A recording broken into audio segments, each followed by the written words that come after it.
Knowing that many of you are big fans of The View, I thought that we absolutely had to talk about their struggle to find a Republican or conservative to replace Meghan McCain. Now, I'm kidding. I don't think any of you are fans of The View, but The View's not all bad. I mean, they had Alex Jones on the show a while back. It's just that we are becoming hyper-polarized in this country to the point where The View will not be able to actually have any semblance of a conservative voice. Now, I'm not going to pretend that Meghan McCain represents the Republican Party or conservatives in America because I do not believe she does. But at the very least, there was some argument, there was some debate. The big problem arises with the election in 2020, and I do not believe we will see the last of this. In fact, the 2020 election may have been that spike, which is driving the fissure, and it's going to get worse. There's a poll out. It says that 71% of Republicans think the election was stolen. 71%. Now, of course, we'll look at the poll and make sure we get the language correct. I want to be specific in what that means. Some people think it means widespread fraud. Some people say it just means that Democrats played a dirty game, a shadow campaign, as it were. Now, the reason I bring this up is that one of the reasons The View can't find a Republican is because they said this host has to be fully vaxxed. The host cannot question the 2020 election or downplay January 6th. Do you get it now? Look, I'll tell you my thoughts on all of this. Was there a shadow campaign to fortify the election? Well, I think it was Time magazine that said literally that. Depending on your view of what that means, I think it's fair to say that there were many rule changes and strategic plays that are questionable that took place in 2020. Specifically, Republicans in Pennsylvania changed mail-in voting laws in violation, seemingly, of the Constitution of the state in order to have mass universal mail-in voting. Now, this happened before coronavirus. When you see things like that, you have to wonder what it was before the pandemic. It was, I believe it was October of 2019. You have to wonder why they were doing it, who they were talking to, why Republicans did this. Now, when you see something like that, there's this tweet from Rand Paul talking about the strategy the Democrats had, and I think the Democrats don't actually understand it. These voters, they think Rand Paul is talking about just a regular voting. But in this viral tweet, Rand Paul basically says how to steal an election. The language is really important. I think I'll make sure we get the language right. This is important because you can absolutely believe it wasn't widespread fraud, but strategy and ground game from Democrats and still use the colloquial term stolen election or whatever. It's a very important distinction, I think, when you see this poll, and then understand why The View is not going to be able to get a conservative on their show. Because if moderates are even saying like, oh yeah, the Democrats did like democracy in the park in Wisconsin, and they did, rule changes. Some of these rule changes came from the state's attorney general and not even from the legislature, and they were challenged in court but dismissed on standing. Well, that's got a lot of people pissed off. And so when you ask them, they'll say, yeah, they think it was stolen. I think Joe Biden won. I know. There's a lot of people on the right. They don't, as I mentioned, 71% think that it was stolen. But I genuinely believe that the media's heavy hand, the lockdown, the rule changes, the shadow campaign contributed to, look, I'll just put it this way. Outside of whatever you think the electoral process is, Joe Biden became president. And he became president through a particular means. Joe Biden won this one. That doesn't mean that there were shadow campaign. No, it doesn't mean that everything was clean. I think there were it was heavy strategy played out for years, and I think we're already seeing it now. We are entering the midterm cycle. So here's what you're going to start seeing. Anyone who opposes the establishment will get targeted. There's going to be censorship. There's going to be smear campaigns. Anybody who is opposing the establishment left or the Democrats is going to get roasted. And there it is. But let's take a look at what's going on Politico. And I want to give a special shout out to Lisa Marie Booth. She was in talks to replace Meghan McCain on The View, but refused to get vaccinated. Okay, look, my stance on the vaccination is you talk to your doctor, you figure out which makes sense for you. But I am adamantly opposed to mandates. And this is Lisa Marie Booth saying no to mandates. Fox News has a mandate in New York City. Lisa Marie Booth could go as far as to say, because they have a mandate anywhere, I'm going to quit. But no. I'm saying, at the very least, stand up for yourself. Now, I will criticize Fox News outright and say, in New York, they shouldn't be enforcing this. And of all the organizations that has the power to go up against edict from a Democrat mayor, it's Fox News, and they're not doing it. Criticize them for that. As it goes with Lisa Marie Booth, she lives in Miami, so she is not under a vaccine mandate, and she told ABC News, I'm not taking that job. And you want to know what? They probably would have paid her fat stacks to be on The View. She said no. I think it goes beyond just the fact that she's not vaccinated. I think the big issue is there is nothing for you as a conservative, Republican, or even a moderate on The View. Everybody on this, their establishment. Meghan McCain at the very least pushed back, but now that she's gone, you ain't getting nobody. Politico reports, before taking off for the holidays, the 4 long-standing hosts of The View had a message for executive producer Brian Teta. We're tired of the rotating cast of Republican guest hosts. When Meghan McCain departed in August, Teta initially told the Wrap that he was taking a little time to find a replacement. Since then, ABC has tried out a variety of conservative fill-ins, including S.E. Cupp, Alyssa Farah, Morgan Ortagus, Condoleezza Rice, Carly Fiorina, and Gretchen Carlson. Nearly 6 months in, the show has yet to settle on a permanent replacement, and now the longtime co-host Joy Behar, Whoopi Goldberg, and Sunny Hostin are upping the pressure to pick a successor and voicing their displeasure at having to introduce new guest hosts week after week in a seemingly endless process that they find disruptive to the flow of the show. Right now, we still do need a really conservative voice, Hostin told New York Mag. Well, you ain't gonna get it. I'll tell you this. Spokesperson says they're looking at some people like Barry Weiss or Lisa Ling, neither of whom exactly fit the conservative label. Neither of them are conservative. This is the insanity. They're like, what about Barry Weiss? She's a New York liberal, dude. Amazing. Sources close to the show said that the search has stalled as executives struggle to find a conservative cast member who checks all the right boxes. They will not consider a Republican who is a denier of the 2020 election results, embraced the January 6 riots, or is seen as flirting too heavily with fringe conspiracy theories or the MAGA wing of the GOP. But at the same time, the host must have credibility with mainstream Republicans, many of whom still support Donald Trump. You are looking for a unicorn. It ain't going to happen.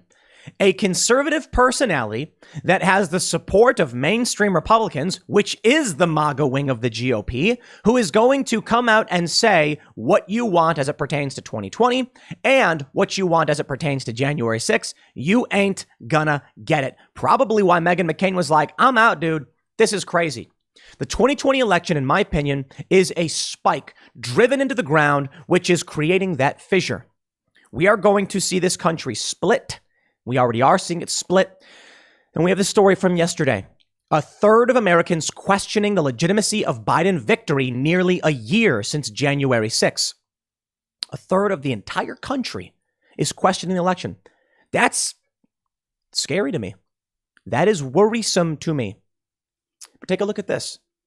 58% of respondents surveyed across the country believe Biden's victory was legitimate, while 33% contend it was illegitimate. Numbers that have held steady since the university's last poll in April. Of Republicans polled, an overwhelming majority, 71%, contest the 2020 election results. Only 21% believe Biden's win was legitimate. I think legitimate is the key word there. Because how are people, what do they mean by that?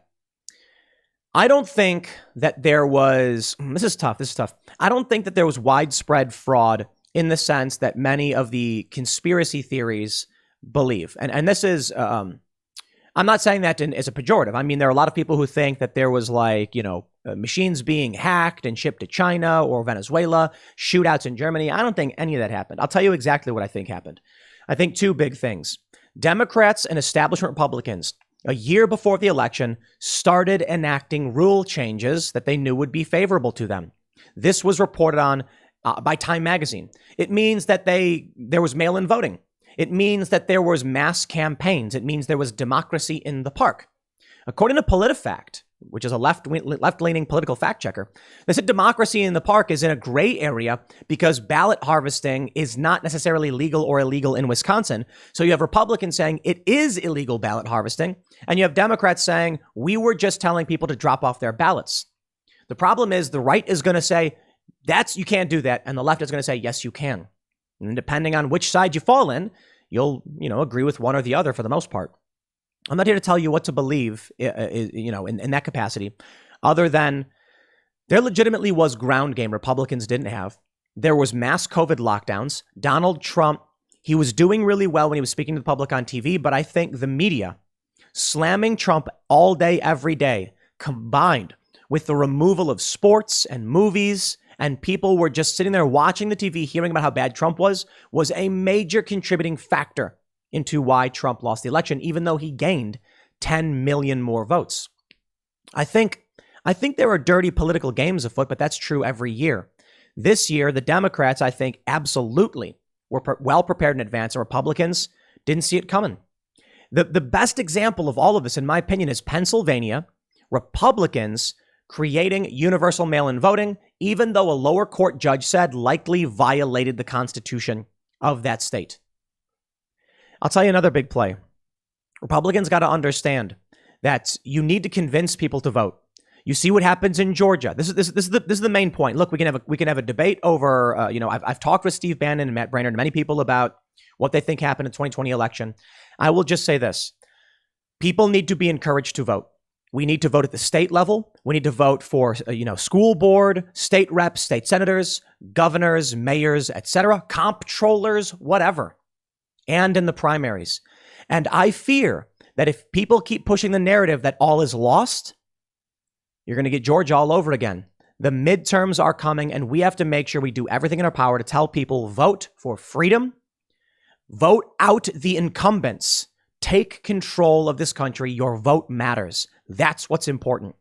So the whole fraud narrative, I think, is acting as a de facto voter suppression. Mike Cernovich said something similar. I believe Michael Malice said something similar. We've got to tell people, go out and vote locally and in the primaries. And we'll try our best, man. But I want to throw it to Senator Rand Paul. He has this viral tweet. Wow. And the left was going after him. This is important. He says, how to steal an election. Seeding an area heavy with potential Democratic votes with as many absentee ballots as possible, targeting and convincing potential voters to complete them in a legally valid way, and then harvesting and counting the results. I think it's a very poorly worded tweet. Dr. Senator Rand Paul. I'm a big fan of Rand Paul. He's one of the few politicians I like. But I can understand why many people on the left saw this and they were like, I don't understand. Rand Paul's just saying, do democracy. Well, the issue is a few things. Harvesting is questionably, it's in many places illegal. In many places it's legal, but in most places there are limitations. Harvesting is when an individual goes and takes votes from someone and turns them in. There are questions about the legality in certain jurisdictions. Rand Paul probably could have tweeted this out a little more carefully, to be sure, because what his tweet says is basically that Democrats sent out ballots, told people to vote, got them to vote legally, and then sent in the, harvested the results and sent them in. People are just like, isn't that voting? It's not. We heard over and over again from Democrats that Trump was like stealing mailboxes. Remember that? All of the crazy conspiracies. And I'm like, this is nuts. And then now we have this. Okay. Mark Zuckerberg. This is what the story's about. Wisconsin. What the story's about. Wisconsin, according to Ballotopedia, it's not necessarily legal or illegal. It's a gray area, they say, when it comes to ballot harvesting. But there are limits. In many jurisdictions, you can't just go and collect ballots. It's something like a designated individual for one person can do it. That's the question. If this was going on, we've got serious issues. Now, Rand Paul already gave an interview about this, I think previously. And what he said was most of the lawsuits pertaining to rule changes were dismissed on standing, not on merits. That meant that there were questions about what happened. The court said, you are not the right person to challenge this, and thus the merits have never been ruled upon. I said this back then. I think Joe Biden won. I think he won in the greater sense that he became president, and that if we did not have proper adjudication in this, you will see large portions of the country denying the results, you will see large portions of the country being convinced later on. So here we are. Here's what I think is important about all this. I don't like rehashing all of this stuff. And I think it's fine when people are like, we want to look into 2020. By all means, please do. And we'll have a conversation about it. The issue is voter suppression first and foremost. But the issue is that 2020, those questions that never got answered, a spike was slammed into a boulder. You ever see them do this? And then the boulder splits in half. You think that little spike wasn't enough to rip this boulder asunder in twain, to bifurcate it. And this is what I warned was going to happen. If we did not have proper adjudication over these questions, then it will result in hyperpolarization in this country. Now, 71% of Republicans are questioning the integrity of the 2020 election. That worries me mostly because I want to see people vote. I want to see legitimate elections. I want to see, people go out there and primary. And if people question the election, they're not going to vote. That scares me because then Democrats are going to sweep through and win. So at the very least, you got to get out and vote, have the discussions about the other stuff for sure. But now we can see how it's affecting things like The View. The View, they're not going to get a Republican. They're not going to get a real conservative. Talking about Bari Weiss. Mad respect to Bari Weiss. I think she does good work. I've criticized her in some regards too, because I think you should for everybody. But she's not a conservative. I'm not a conservative. It's amazing. I went on the Joe Rogan podcast in the famous episode that gets brought up so often with Jack Dorsey. And conservatives were saying it's two liberals and two progressives in a room arguing over what conservatives should or shouldn't say. It's amazing, isn't it? And simply for me saying, hey guys, here's what conservatives have told me. They go, you're a conservative. Conservatives don't do that to me. They're not like, Tim Pool told us what liberals think, therefore he's a liberal. It's a crazy world that we live in, but there's no middle ground. Here's where I'm at. On the left, anything you do that's in defiance of their narrative or their politics makes you far right. On the right, there's nuance, subtlety, conversation, and debate. That's just the reality. Now, the left has its, Antifa types and its violent rioters. The right has very few, very, very few, if any at all. I mean, the Proud Boys go out, but they typically are a reaction to Antifa. You don't see Proud Boys showing up and smashing windows like you see Antifa. But the right does have their online, trolls, just like the left does. It's just that on the right, it's the exception. On the left, it's the rule. With the establishment powers of the left, you will get trolls at the New York Times leading harassment campaigns against individuals, a level of power the right does not have. So, while I can certainly say you've got your good actors and your bad actors on all sides, the left controls the cultural institutions, and you look at The View, what they're saying is they want a conservative who adheres to the leftist establishment narrative.